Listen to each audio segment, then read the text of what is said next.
In this video, we're going to take a look at a few of the most common pen and ink drawing techniques, and these include hatching, cross-hatching, using random lines, and stippling.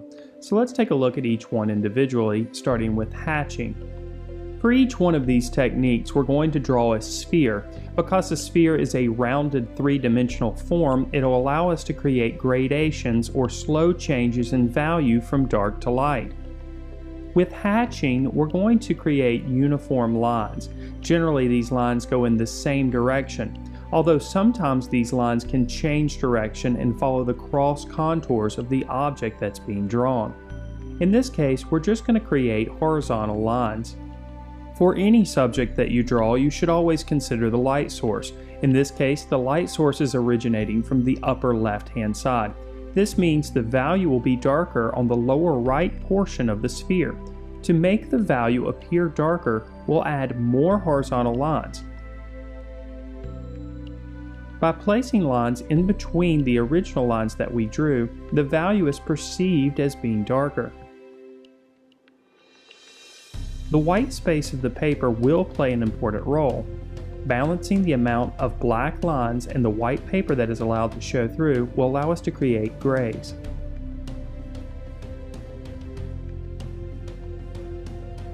So to review, for hatching, the lines flow in a unified direction. The lines generally do not cross over each other, and the value is adjusted by the spacing of lines. The next technique we'll talk about is cross-hatching.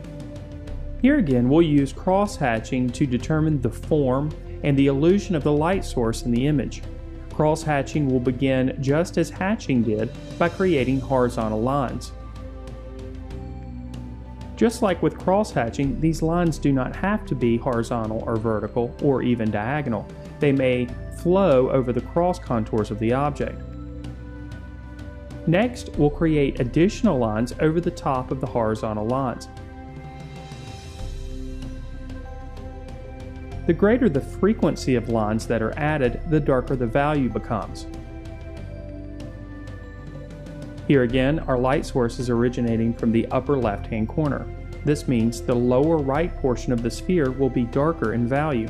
This means that more lines will be created in these areas, and there will be a greater frequency of crossing over. With each layer of lines that are added to the drawing, the direction changes. We'll continue the cross-hatching pattern in the cast shadow underneath the sphere. Vertical lines are created, and these are followed by additional applications of lines. Again, the greater the frequency of lines, the darker the perceived value.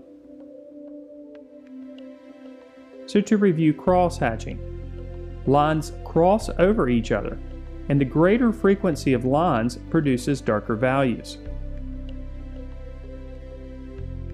The third technique we'll talk about is using random lines or squiggly lines. Here again, we'll consider the light source, which is originating from the upper left-hand corner. This means the value will be darker in the bottom right portion of the sphere. With random lines, we'll be very loose with our marks. We can create lines that go in various directions, random directions. The greater the frequency that these lines cross over each other, the darker the perceived value. This is a great technique for creating the illusion of texture. Of the four techniques, using random lines is definitely the quickest way to build up value in a drawing. Here again, we'll add a cast shadow underneath the sphere.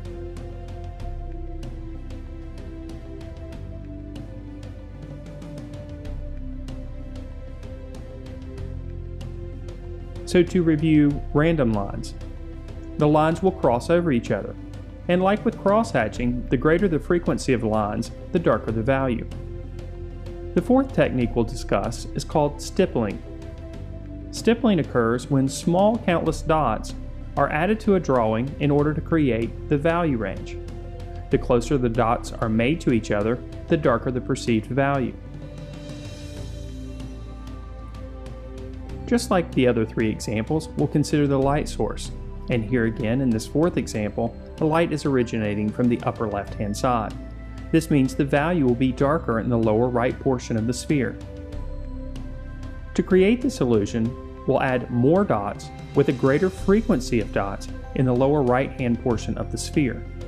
The closer these dots are to one another, the darker the perceived value. Of the 4 techniques, stippling definitely takes the longest amount of time to accomplish.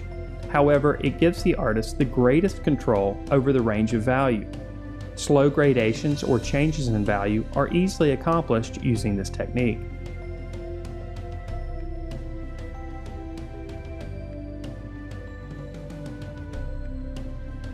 So to review stippling, small dots are used to create the illusion of value. The greater the frequency of dots, the darker the value.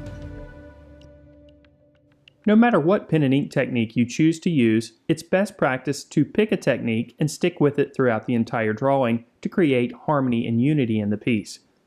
I hope this short demonstration has helped you in the decision-making process of what you might choose to use in your own pen and ink drawings. If you enjoyed this video and you're ready to learn more, why not check out 4 video courses, live instruction, and over 6,000 minutes of art instruction, which include ebooks, live lessons, lesson plans, and more. Just click on the button to learn more now.